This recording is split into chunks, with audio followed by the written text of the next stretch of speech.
Fala pessoal, sejam bem-vindos aqui ao canal novamente. Vamos discutir e vamos fazer um compilado sobre as principais dúvidas que a gente viu com relação à cirurgia robótica da próstata que a gente utiliza para o tratamento do câncer de próstata.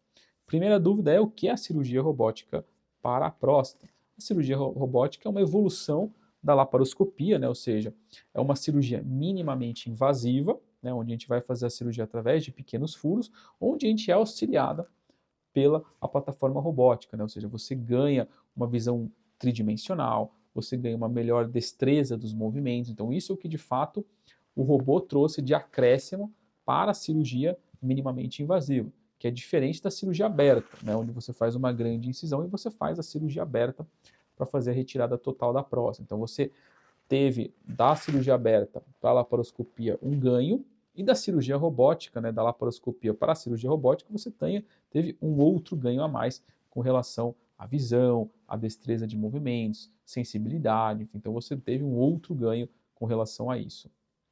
Próxima dúvida. A cirurgia robótica ela é feita, operada sozinha pelo robô? Não. Na verdade, como a gente já discutiu em alguns vídeos, o robô, na verdade, é uma plataforma que auxilia o cirurgião, né, o médico, o urologista, a operar. Então, ela é composta, na verdade, por três partes. Né? Você tem o robô propriamente dito, que é o que fica acoplado no paciente, né, através dos pequenos portais. Você tem uma torre de vídeo, né, e o outro elemento é o console, onde o cirurgião fica sentado e ele basicamente fica manipulando as pinças robóticas.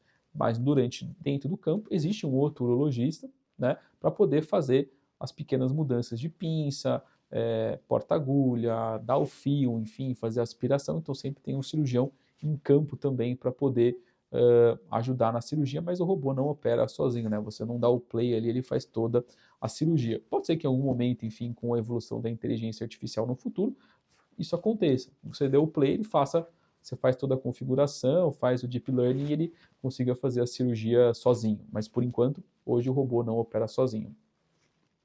Terceira pergunta: quais são as vantagens da cirurgia robótica? Bom, a vantagem da cirurgia robótica frente à cirurgia aberta e à laparoscopia é o quê? Você tem uma visão tridimensional, então uma imagem que a gente tem no console totalmente tridimensional, e a destreza e a finesse dos movimentos que a gente tem, quase basicamente aí imitando o movimento de uma mão, né? Porque a laparoscopia não tem esse movimento de rotação. Então você ganha melhor secção de tecido, maior preservação dos feixes que são responsáveis pela ereção, menor trauma, porque a manipulação é diferente e respeita o movimento da mão, que normalmente na laparoscopia a gente não tem. Então a gente consegue ter uma maior preservação das estruturas responsáveis pela ereção, uma maior preservação, talvez, do esfíncter urinário, o que traz como benefício para o paciente uma recuperação mais rápida, tanto da ereção quanto da função sexual. Próxima pergunta: existem riscos e desvantagens? O risco, como qualquer procedimento, existe, né? Então, a cirurgia robótica, né? Ele é uma cirurgia, ele é um procedimento cirúrgico que você tem os riscos, né? Desde anestesia, infecção, sangramento, conversão para cirurgia aberta, porque eventualmente o robô pode dar problema, enfim, existem os riscos? Existem, como todo e qualquer procedimento. Então, obviamente, cabe ao urologista explicar esses riscos que existem, mas obviamente a estatística é muito baixa em termos de risco de conversão, sangramento, infecção, enfim, são realmente muito baixos, mas obviamente sempre vai ter até mesmo os riscos anestésicos. Por isso que o paciente, no pré-operatório, vai passar no cardiologista, vai fazer toda a avaliação cardiológica para ver se ele está apto ou não para a cirurgia, porque obviamente isso também entra na indicação, né, em termos de qual o melhor tratamento para o paciente, né, porque obviamente não dá para você indicar a cirurgia num paciente que tem um alto risco cirúrgico, então ele pode ser obviamente discutido os tipos de tratamento, como terapia focal ou até mesmo a radioterapia. Próximo. A cirurgia robótica garante a preservação da potência e da continência? Absolutamente, totalmente não. Porque o que a gente já falou, e isso eu falo para todo e qualquer paciente, a ereção ela é influenciada por outros N fatores. Enfim, se esse paciente tem uma função sexual boa, quanto mais jovem, melhor, as doenças associadas que esse paciente tem, se ele é um paciente tabagista, se esse paciente tem uma doença agressiva que tem acometimento do feixe vasculonervoso, que você vai ter que tirar o feixe vasculonervoso, então, obviamente, o cara vai ter uma maior chance de ter uma disfunção erétil. Se esse paciente tem um câncer mais agressivo, que ele vai precisar fazer radioterapia e hormonioterapia, né, fazer a terapia multimodal, também ele vai ter um maior risco da questão da ereção. Então aí depende, na verdade.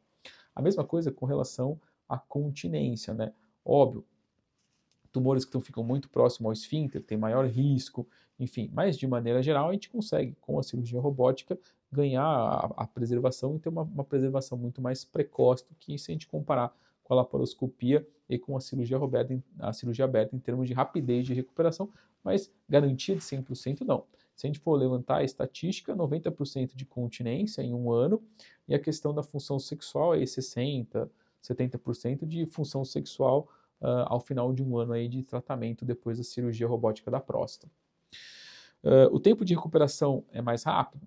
Sim, o tempo de recuperação é mais rápido. A gente nota que o paciente ele fica aí um dia internado, 7 dias de sonda, depois esse paciente aí começa a própria recuperação, mas no final de um ano a gente vê que o paciente que fez a cirurgia robótica da próstata, ele tem uma recuperação mais rápida, tanto da ereção quanto da continência. Mas isso a gente já discutiu também que são outros fatores também que podem contribuir nessa recuperação, né? Não só a cirurgia robótica, mas se você pegar o mesmo paciente que foi operado por laparoscopia e cirurgia robótica, você vê que a evolução na cirurgia robótica é mais rápida, é mais precoce do que a laparoscopia ou a cirurgia aberta. Última, a cirurgia robótica ela é indicada para todos os pacientes com câncer de próstata? Aí depende. Por quê? Pacientes com câncer de próstata metastático ou avançado, obviamente a gente não vai propor tirar a próstata para esse paciente, né? Ele vai fazer hormonoterapia, combinações de hormonoterapia, enfim, é outra coisa. Aquele paciente que tem um alto risco cirúrgico, esse paciente não vai fazer cirurgia porque, obviamente, ele tem uma contraindicação absoluta ao procedimento cirúrgico devido ao alto risco. Então, ele vai ser proposto radioterapia. Com relação ao acesso, a mesma coisa. Apesar que hoje no Brasil a plataforma robótica ela se disseminou muito. Então, basicamente quase todas as grandes capitais aí do Brasil têm a cirurgia robótica em algum hospital da cidade, ou pelo menos ali na capital, mas ainda algumas pequenas capitais aí não têm, como Manaus, enfim, outras ainda estão essa discussão sobre a plataforma robótica ou não. Mas hoje em dia ela é muito mais acessível.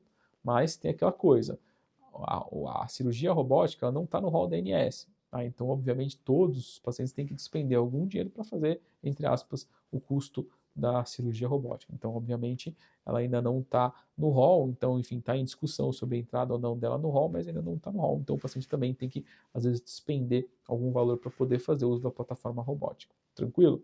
Bom, esse aí foi um compilado que a gente viu no consultório sobre as principais dúvidas sobre a cirurgia robótica da próstata, no tratamento do câncer de próstata, mas se você tiver alguma dúvida sobre especificamente a cirurgia robótica da próstata, né, pode mandar aqui nos comentários que a gente responde aí com o maior prazer.